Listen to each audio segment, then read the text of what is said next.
School में और college में आपके और हमारे गुरुजी थे, लेकिन राजनेताओं के गुरुजी आज हमारे साथ मौजूद हैं। रविंदर साठे जी, जो कि प्रबोधिनी के महानिदेशक हैं, उनसे खास बातचीत करते हैं। सर, कैसे हैं आप? बस मैं बहुत अच्छा हूँ। सबको मेरा नमस्कार। साठे जी, हमने स्कूल में बड़ी डांट खाई है, गुरुजी की, टीचर्स की बड़ी डांट खाई है। अब आप पॉलिटिकल टीचर हैं, तो कैसा लगता है आपको एक डिफरेंस मिलता है? एक तो मैं पॉलिटिकल टीचर नहीं हूँ। हमारी जो संस्थान है रामबाव भारती प्रबोधिनी, ये गत 40 साल से काम कर रही है।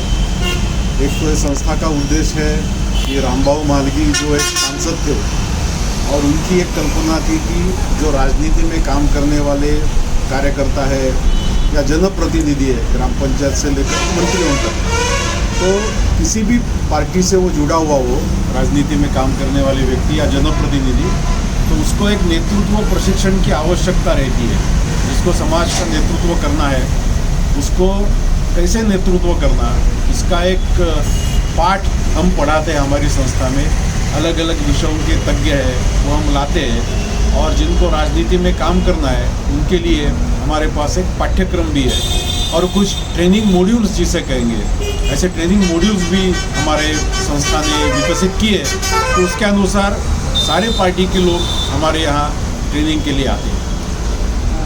रविंदर जी, आप अच्छा राजनेता किसे कहेंगे? ट्रेनर हैं और आप गुरुजी हैं, तो एक राजनेता जो बनना चाह रहा हो, वो गुरुजी से अगर सुनना चाहे तो क्या बताएंगे? कोई अच्छा राजनेता वही है, जैसे आज हमारे यहाँ अभी राजस्थान में आज मैं जिसलिए आया हूँ, वो सावरकर दर्शन प्रतिष्ठान का काम का उद्घाटन करने के लिए राजस्थान शाखा के लिए मैं आया हूँ। तो मैंने ऐसा ही कहा था कि जो सावरकर जी ने कहा जिसको राजनीति करनी है वो राजनीति करनी है, लेकिन नीति के साथ सामाजिक नीति भी करनी है। यानी राजनीतिक प्रश्न महत्व के ही, लेकिन जो राजनेता है वो राजनेता ने सामाजिक प्रश्नों के बारे में भी अपने अपने निर्वाचन क्षेत्र में, अपने अपने कार्य क्षेत्र में वो काम करना चाहिए। और राजनेता वही है जो नेता किसको कहते हैं कि नेता अपने कार्य क्षेत्र में समस्याओं को जाने, और जो राजनीति में जो बड़े बड़े नेता है यानी आमदार विधायक है, सांसद है, तो बहुत बार प्रश्न कैसे पूछना सभागार में या अपने सभागार में अपने कार्य के बारे में, अपने कॉन्स्टिट्यूंसी के बारे में प्रश्न कैसे उठाना, ये जो जानता है, और वो संवेदनशील होना चाहिए सामाजिक प्रश्नों के बारे में। तो जो सामाजिक प्रश्नों के बारे में जिसके यहाँ संवेदना हो, वो राजनीति अच्छी कर सकता है, ऐसा हमें लगता है। सर, ऐसा कहा जाता है कि यहाँ पर बाएं नेता होता है या फिर छात्र राजनीति से नेता बन जाता है, क्या ऐसा भी है कि कुछ पढ़ाई करके भी नेता? बिल्कुल ऐसा है कि कोई भी एक जन्मजात नेता भी होता है, जिसे कहते हैं कि एक लीडरशिप के, नेतृत्व के गुण रहते हैं, वो इंसान में या किसी भी व्यक्ति में रहते ही है। तो कोई नेता के गुण बचपन से ही किसी के पास रहते हैं, वो नेता बनता ही है। लेकिन विज्ञान ऐसे कहता है कि आप नेतृत्व कैसे करना, इसके बारे में भी आप सिखाते हैं तो अच्छा नेता खड़ा हो सकता है। जैसे हमारे संस्था ने एक पाठ्यक्रम शुरू किया है कि जो ग्रेजुएट है और जो राजनीति में करियर करना चाहते हैं, उसके लिए हमारे संस्थान में 9 महीने का एक पाठ्यक्रम चलाते हैं, जिसका नाम है post graduate programme in politics, leadership and governance. तो आज ये 6वां साल है हमारा।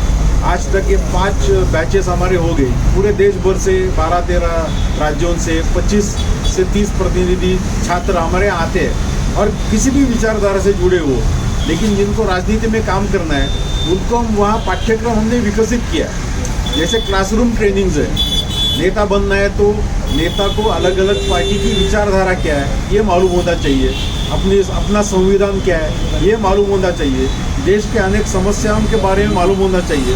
तो क्लासरूम ट्रेनिंग हम देते ही है।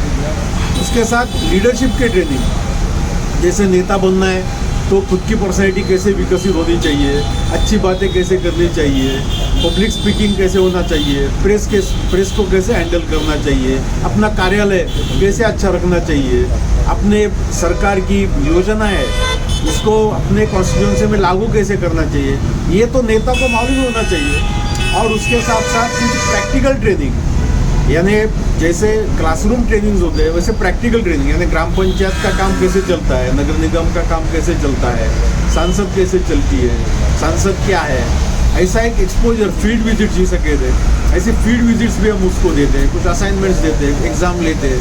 तो एक 9 महीने का एक रेडीमेड जैसे पाठ्यक्रम हमारी संस्था ने विकसित किया है, जो राजनीति में करियर करना चाहते हैं। आप नेता बना देते हैं।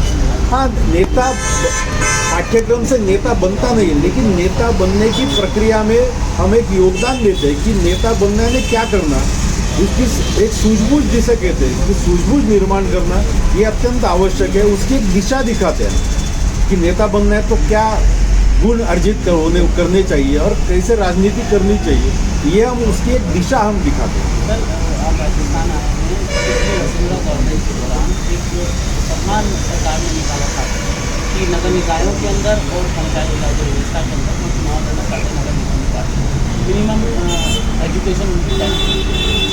फिर कांग्रेस की सरकार आई, बदल दिया। आपका क्या कहना है, पढ़ाई पर क्या कहना है, पढ़ाई से नेता का क्या होगा?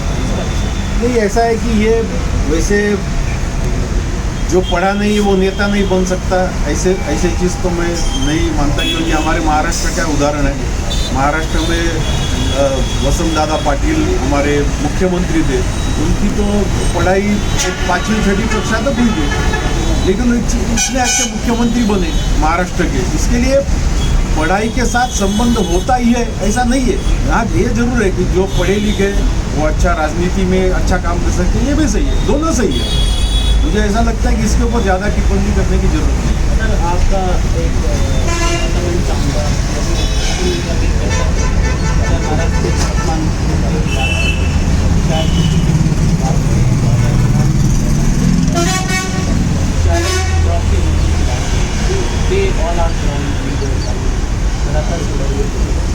सोशल मीडिया पे फोटो वायरल होती है और शादी इस तरह की बात, इसके पीछे क्या कारण है कि इतने बड़े पद पर आपको क्या लगता है कि कैसे इतने बड़े लीडर बन जाते हैं? किसी की क्या मेहनत होती है, या फिर लक होता है, या फिर एक लीडरशिप होती है? क्या आपका कहना है, ये विचार होता है?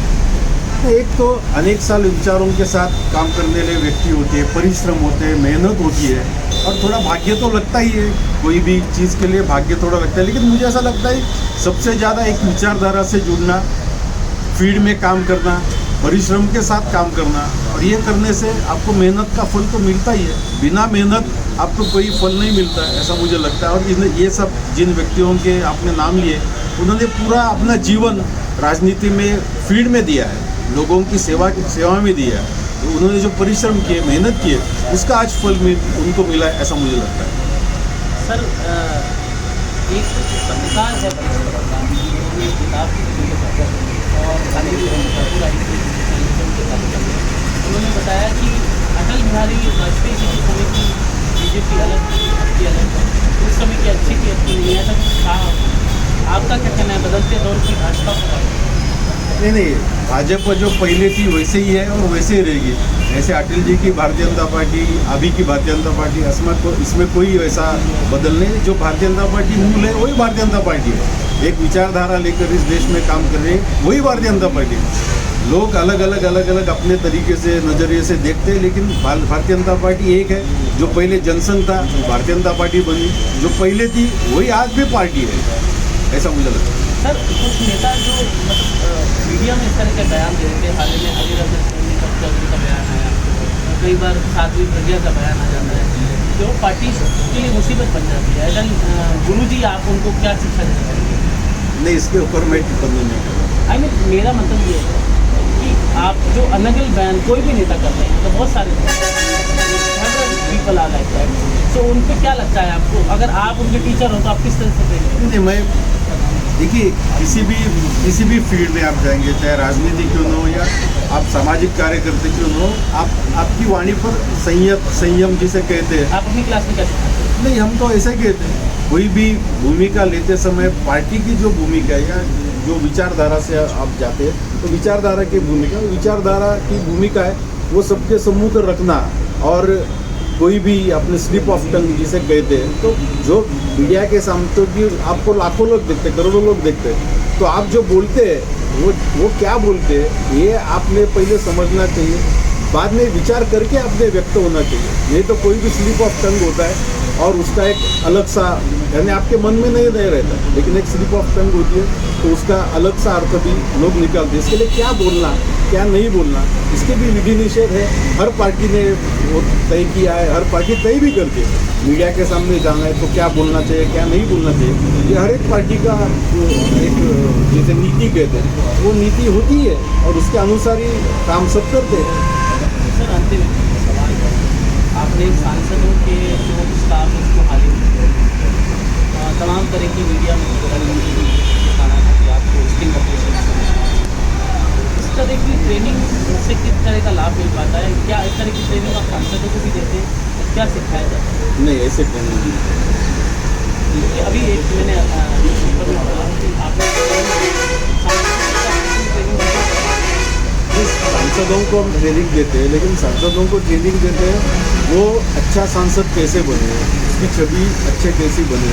वो सभागार में यानी हाउस में जब उसका प्रश्न पूछता तो प्रश्न कैसे पूछे, संसदीय कार्यप्रणाली के बारे में उसको हम अवगत कराते हैं और उसके कॉन्स्टिट्यूएंसी में कैसे उसने काम करना है उसके बारे में हम ज़्यादा सिखाते हैं। कार्यालय कैसे अच्छा रखना चाहिए, जो सरकार की योजना है वो योजना लेकर लोगों का सहभाग उसमें कैसे लेना चाहिए, लोगों तक कैसे पहुंचना चाहिए, इसके बारे में हम ट्रेनिंग देते हैं। एक अंतिम क्वेश्चन सर, अच्छे लीडर की पहचान क्या है आपकी नज़र में? अच्छा लीडर नहीं, मैंने कहा ना, अच्छा लीडर वही है जो लोगों के बीच जाता है, लोगों के लिए काम करता है, जनता के लिए काम करता है, नम्रतापूर्ण काम करता है, जो प्रश्नों को समझता है, संवेदनशील है, ऐसा वो नेता है। महाराष्ट्र के उप मुख्यमंत्री के बारे में क्या कहना है? क्योंकि वो बड़ा एक सहज और अच्छा दिल दिखाया उन्होंने कि वो मुख्यमंत्री बनाई पार्टी के लिए। नहीं, मैं महाराष्ट्र के राजनीति के बारे में नहीं कहूँगा। देवेंद्र फडणवीस एक उत्तम प्रशासक है, एक उत्तम नेता है और हमारे संस्थान के वो अध्यक्ष भी है और जननेता भी है। तो ये थे रविंद्र साठे जिन्होंने हमारे साथ खास बातचीत की। जिनका साफ तौर पर कहना था कि देवेंद्र फडणवीस एक अच्छे नेता हैं और हमारी संस्था के अध्यक्ष भी। साथ ही इन्होंने बताया कि कैसे आप नेता बन सकते हैं, क्या अपने गुण होने चाहिए, कैसा नेता देश के भविष्य के लिए अच्छा होता है और जनता के लिए अच्छा होता है। जितेंद्र जेठमलानी, जयपुर, राजस्थान।